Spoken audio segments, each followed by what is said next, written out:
बहुत लंबे अरसे के बाद एक लंबा समय होगा जहां पर एक बड़े उलटफेर का समय सामने आने वाला है। ये समय होगा 5 अगस्त से लेकर के पूरे 10 अक्टूबर तक का समय। एक ही टाइम पर एक ही ग्रह ऐसा होगा जो कि है बुध, आपके अपने मिथुन राशि के ये स्वामी बनते हैं और यही वक्री और मार्गी के खेल में संलग्न रहेंगे। इस दरमियान कुछ ऐसे कार्य संपन्न होने जा रहे हैं जिसको जानना हमें बहुत आवश्यक होता है। इस वीडियो में हम टोटल 5 डेट लेकर के आए हैं और इन 5 तारीखों में कब कौन सा काम घटित होगा इसको आप जान सकते हैं, समझ सकते हैं। ध्यान दीजिएगा, एक ऐसे ग्रह हैं बुध जो आपके अपने राशि के स्वामी तो बनते ही बनते हैं, साथ ही साथ आपके अपने सुखेश भी बनते हैं, अर्थात सुख भाव के स्वामी हैं। एक ऐसे ग्रह बनते हैं बुध जिनका आधिपत्य बहुत छोटे कार्यकाल के रूप में होता है। छोटा ग्रह माना जाता है बुध को, लेकिन सबसे अधिक प्रभावशाली यही बुध है, क्योंकि इसी का नियंत्रण होता है हमारी बुद्धिमत्ता, हमारी सोच में। समझिए जरा, एक छोटा सा डिसीजन भी हमें बेहतर परिणाम तक ले जा सकता है और वहीं पर एक गलत डिसीजन भी हमें बुरे परिणाम दिला सकता है। जहां पर तलवार काम नहीं आता ना, वहां पर एक छोटा सा सुई काम आता है और उसी की भांति आज इस सुई को समझते हैं, अर्थात बुध को समझते हैं। ये कैसे हमारे काम को जागृत करेगा, कौन से उपाय करके इस बुध को हम बेहद प्रभावशाली बना सकते हैं, इसी गोचर के दरमियान क्या क्या होने वाला है, ये सब हम जानने का प्रयास करेंगे इस वीडियो के माध्यम से। प्रारंभ करते हैं मिथुन राशि के लिए बुध के इस वक्री अवस्था के प्रभाव को।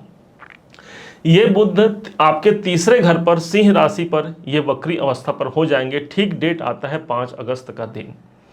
आपके ठीक तीसरे घर पर ये उपस्थित रहेंगे। 5 अगस्त से लेकर के 22 अगस्त तक ये वक्री अवस्था में ठीक तृतीय भाव पर रहेंगे। किसी ग्रह का जब वक्री अवस्था पर आना होता है, अर्थात उस ग्रह के पास चेष्टा बल की वृद्धि हो जाती है, अर्थात हमें भी चेष्टा लगाने की आवश्यकता रहेगी, नियंत्रण रखने की आवश्यकता रहेगी अपने थर्ड हाउस पर। तीसरा घर है हमारा एग्रीमेंट।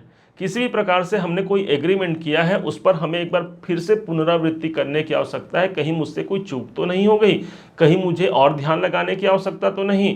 आप जो यात्राएं कर रहे हैं, कई बार कोई यात्राएं कर रहे हैं वो निरर्थक जा रहा है, इस समय पर उस पर फिर से मूल्यांकन करने की आवश्यकता रहेगी।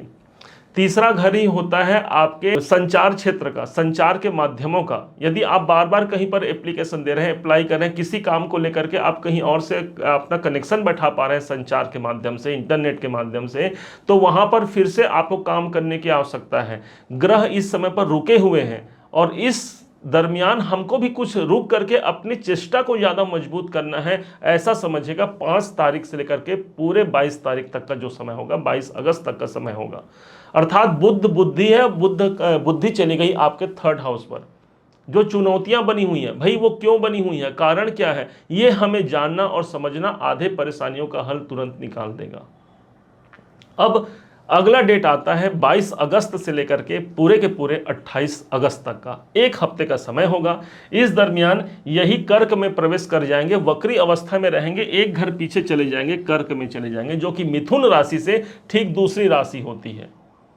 अब जब ये कर्क में इनका प्रवेश होगा तो इनका एक प्रभाव ठीक मिथुन राशि पर होगा, क्योंकि कोई ग्रह जब वक्री होता है तो उनका प्रभाव एक घर पीछे भी चला गया। मतलब ये समय जो 8 दिन का समय है वो आपके लिए अनुकूल हो गया, आपके लिए बेहतर हो गया, क्योंकि आपके अपने राशि के स्वामी अभी अभी आपके राशि को क्रॉस करके वो गए थे, पुनः फिर से आपकी अपनी राशि पर उनका प्रभाव आ रहा है। तो कोई हेल्थ से जुड़ा हुआ प्रॉब्लम है वो इस समय पर सॉल्व होना है। कॉन्फिडेंस आपका बढ़ेगा, क्योंकि बुध आपके संग संग आपके चलने वाले ग्रह बनेंगे।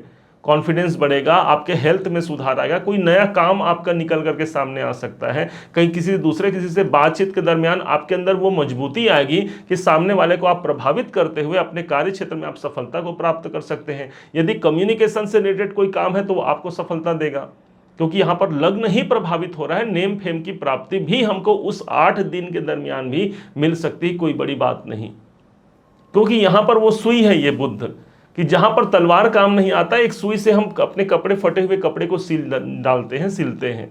तो यहां पर जो कोई प्रॉब्लम है उसको सिलाई करने के लिए यहां पर बुध का आगमन हो रहा है, या बुध का ये वक्री अवस्था में आ रहा है, आप ऐसा मानिएगा। फिर जैसे ही एक अगला डेट आता है 28 अगस्त से 4 सितंबर का डेट, यही बुध डायरेक्ट हो जाएंगे। और कहाँ पर, तो कर्क में ही रहेंगे।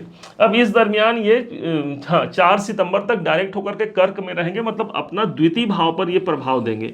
आपके अपने राशि के स्वामी ही एक घर आगे चले गए। कहाँ पर है ये स्थान? धन स्थान। भाई आप कहाँ चले गए? आप धन प्राप्ति की ओर चले गए। आर्थिक दृष्टिकोण से यह समय अनुकूल होगा। इस समय पर कुछ धन से जुड़े हुए कोई बेहतर कार्य निकल करके सामने आ सकते हैं। यही बुध आपकी पत्रिका में चतुर्थ के स्वामी है, तो चतुर्थ भाव प्रॉपर्टी है, प्रॉपर्टी के स्वामी जा रहे हैं इसमें धन भाव पर, तो मुझे प्रॉपर्टी से धन की प्राप्ति चाहिए, तो ये एक समय निकल के सामने आ सकता है। माता जी से धन की प्राप्ति हो सकती है, माता जी से आशीर्वाद इस समय पर मिल सकता है। माता जी के पास धन नहीं है तो उनके पास वो आशीर्वाद है जो आपको बेहद धनवान बना सकता है, इस बात को ध्यान रखिएगा। और यही है चतुर्थ भाव के स्वामी। तो इस कारण से प्रॉपर्टी संबंधी, हाँ, घर में आप कोई नया नवीनीकरण के लिए आप पैसा लगा सकते हैं इस समय पर। तो कुल मिलाकर के इस समय पर आपके परिवार, आपके कुटुंब का एक्सपीरियंस, आपके घर का एक्सपीरियंस आपको मिलने वाला है। परिवार के संग मांगलिक कार्य का अवसर आपको मिलेगा। लेकिन यहां पर बुध अपने शत्रु की राशि पर है। 4 नंबर की जो राशि है वो बुध की शत्रु की राशि, चंद्रमा की राशि है। लेकिन यही चंद्रमा को हम क्या बोलते हैं? माँ बोला गया है, और बुध उसी माँ का पुत्र है। और इस कारण से एक पुत्र जब अपनी माँ की गोद में होता है वो सबसे ज्यादा सुरक्षित महसूस करता है, और यही सुरक्षित होने की भावना, यही सुरक्षा की भावना हमारे अंदर जागृत होगी, अपने पैसों को लेकर, अपने फैमिली को लेकर के। अगला डेट निकल के सामने आता है ठीक 4 सितंबर से 23 सितंबर का डेट। उस दिन ये बुध फिर से आगे बढ़ जाएंगे, और जहां से ये पीछे की यात्रा को कंप्लीट किए थे फिर वहीं आकर के ठहर जाएंगे। अब समझिएगा 4 सितंबर से 23 सितंबर का जो दिन होगा वो भाग्य उन्नति के लिए काफी प्रबल होगा। क्यों होगा समझिएगा। बुध ये तो डायरेक्ट हो जाएंगे, अब इनके पास वक्री मार्गी का नहीं, ये डायरेक्ट होकर के मार्गी ही रहेंगे। और ठीक इनके सामने ऑलरेडी शनिदेव विद्यमान है। अब यहाँ पर शनि का संबंध बुध से बनेगा और बुध का संबंध शनि से बनेगा। शनि कैरियर है तो बुध हमारी बुद्धिमत्ता है, शनि कर्म क्षेत्र है तो बुध हमारा व्यापार है। और इस कारण से आप अपना फोकस अपने कैरियर, अपने भाग्य उन्नति के लिए सबसे ज्यादा लगा पाएंगे, क्योंकि शनिदेव भाग्य भाव पर ही वक्री हुए हैं। भाग्य से कुछ ऐसे कामनाओं की सिद्ध हो सकती है कि जो किसी कारण से पिछड़ गए हैं, या मेरा काम वो काम नहीं बन पा रहा है, तो यहाँ पर शनि का प्रभाव भी बुध के अंदर सबसे ज्यादा मजबूत रहेगा।